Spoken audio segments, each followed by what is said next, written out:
My name is Randy Rubenstein, and welcome to the Mastermind Parenting Podcast. At Mastermind Parenting, we're on a mission to support strong-willed kids and the families that love them. Well, hi guys. How are you this week? I know that the Christmas season is here and everybody's sort of spending some quality time with family, maybe taking some time off work. And if you're the parent of a particularly strong-willed child, I know that quite often these days can feel long and you can lay your head down at night feeling guilty that it didn't go according to plan and life was harder than you wanted it to be. I was thinking recently, my mom and dad actually were sharing a story. It's very funny because my parents, now that my kids are older, our parents, when we're doing it differently than they did or knew how to do, I think that it's human nature for people to sort of be critical because everybody, like your parents love you just like you love your kids. My parents love me just like I love my kids. And everybody, we're deep down worried like that we're doing it wrong. Like we don't want to screw our kids up. We want to believe that we're doing our most important role in life well. I don't think most of us think about this consciously. I think it's just this thing lurking underneath. I think it's why other people's judgment can feel so caustic when they make just like the littlest comment or the littlest remark. We can like get so defensive. And my parents used to say, "Oh, if you feed your kids so healthy, why are they begging for chocolate chip cookies at 9:30 in the morning when they sleep over here?" I'm like, because chocolate chip cookies are delicious and they're available. I would get all defensive about it. But my parents really just wanted validation that they didn't do such a shabby job. And younger me didn't really know how to not be so defensive. Every little stupid thing that they said, which was like not a big deal, I would armor up about it and I would get all defensive about it. And it never needed to be such a big deal. And so there were these little critical moments which weren't even a big deal, but I made a bigger deal out of them than I needed to. And now that my kids are older and I do this, my parents are, they see the finished product and they're proud grandparents. So they shout from the rooftops to every person, every employee that works for my mom, every person they come into contact that have little kids, every relative of mine, cousin with younger kids. "Oh, you should be going to Randy. You should be going to Randy. You should be going to Randy." And so they were sharing a story with me about a cousin of mine who has a strong-willed child who is not interested in learning from me, which is totally fine. And they were saying like, his son wakes up at 5:30 in the morning and my mom's like, "I was just saying, you just need to teach him that he's not allowed to get out of his bed until the 7 is on the clock. That's what Randy did," which makes me laugh. Like now there's this great thing where it's like a froggy and a green light and you don't even have to, like, I remember I had to wait till my kids were like 3 and I worked so hard to teach them, this is the number 7 and this is where it needs to be on the clock. Now you can just program the froggy to turn green and tell your kids that they're not allowed to get out of their bed till the froggy's green. Anyway, so they were sharing this story with me and we were just kind of talking about how you can learn these things. And then the hard part is the follow through. You can read a million, because she was saying like, they've read a lot of books.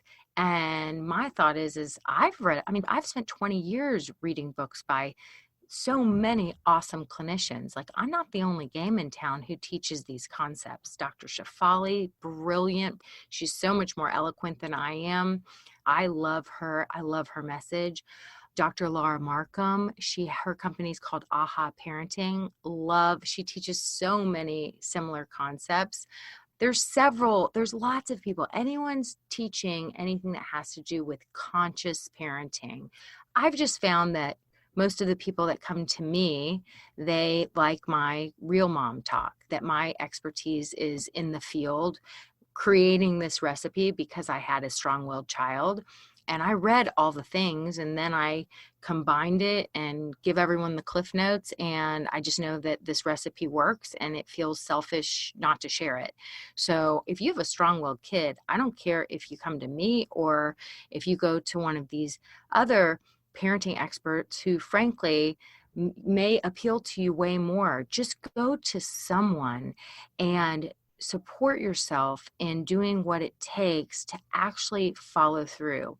And what I told my parents was, I said, you can know what to do all day long, but the hard part is working on your own mindset, how you actually take what needs to be done to help your child understand these are the rules of the household. This is why we have the rules of the household, for your body to get the rest it needs.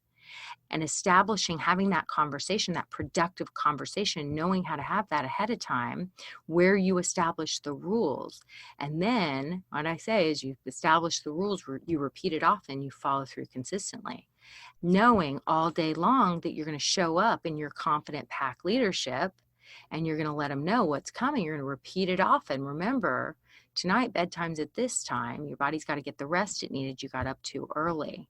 So we're going to make up for that. So you know how to have that conversation, and then following through. When it comes to bedtime, you can bet a child that's 4, 5, 6 years old who hasn't had follow through in this way, with this firm and loving pack leadership, to let them know, like, you're safe in the world. I'm the parent. I got this. We're doing this, and we're not going to talk. I'm just going to return you to your bed and help you learn that from this time to this time, you're in your bed getting the sleep your body needs. I love you too much. This is too important not to. And you're returning them to their bed. And I promise you that first night is going to be, a shitstorm. It's going to be terrible. And so you got to be mentally prepared for it. And then night 2 is a little easier. And night 3 is a lot easier. And by usually the end of that week, your child starts to believe you, and you followed through. It's the follow through that's so hard. It's exhausting. And so learning how to do things differently. If you have a strong-willed kid, they need that structure. They need that consistency. And I'll tell you something, they are taking in stimuli at a heightened degree in their environment. They're exhausted. So if they're operating on an hour and a half or 2 hours less of sleep a night than their bodies require, they're really operating from a deficit. A lot of times sleep deprivation shows up, like all the studies say, it shows up as ADHD signs. We used to say this about our daughter Avery, who really was just an easy person from the time she was born. But with an hour less of sleep a night, she required a ton of sleep. An hour less of sleep a night, she was just not as enjoyable. So if you have a child that really, really needs this sleep and really needs the structure, they need to know what to expect. They need to know what the rules are so that they can feel more regulated on the inside. And you're not doing it. You're just doing the same thing over and over again and nothing's working. Then you got to figure out what you're going to shift and change, because everything is figure outable and these kids need you to. So find your resource to help you know how to follow through. Because what I was saying to my parents is, the thing that gets me, I don't care if I don't appeal to someone, or my methods, the way I teach them doesn't appeal to someone, that's okay. And if you have one of these strong-willed kids, they are harder to parent and they super need structure in place. It helps them to feel calmer in their body and safer in the world. And when they're not getting that, then they show up not as their best selves. So they're being difficult at home for you. They're going out into the world and they're being difficult for their teachers. They're being difficult with their peers. The world receives them less kindly because they are more difficult, versus you figuring out how to get that structure in place, how to follow through, right? Lean into the suckage and follow through and create that stability for them at home. Well, now all of a sudden they know what to expect. So they feel calmer and more regulated in their body. And so they show up differently in the world, and the world receives them differently. This affects their inner speech. This affects their self-talk, because a kid that is difficult at home and difficult out in the world, you know what? They start to create this sense of self, which is, I'm not that likable. People don't like me. I get my needs met and attention, and I'm seen and feel relevant in the world by behaving in a way that other people find difficult. And so that becomes their sense of self. And I promise you, a kid that is showing up that way and feeling that way is not going to be a confident kid, is not going to think that they're awesome and deserve to be celebrated. I don't know if y'all know that the speaker, Marissa Peer, her whole thing is all about self-worth, and that we have a self-worth epidemic going on, and that, most people don't feel truly worthy.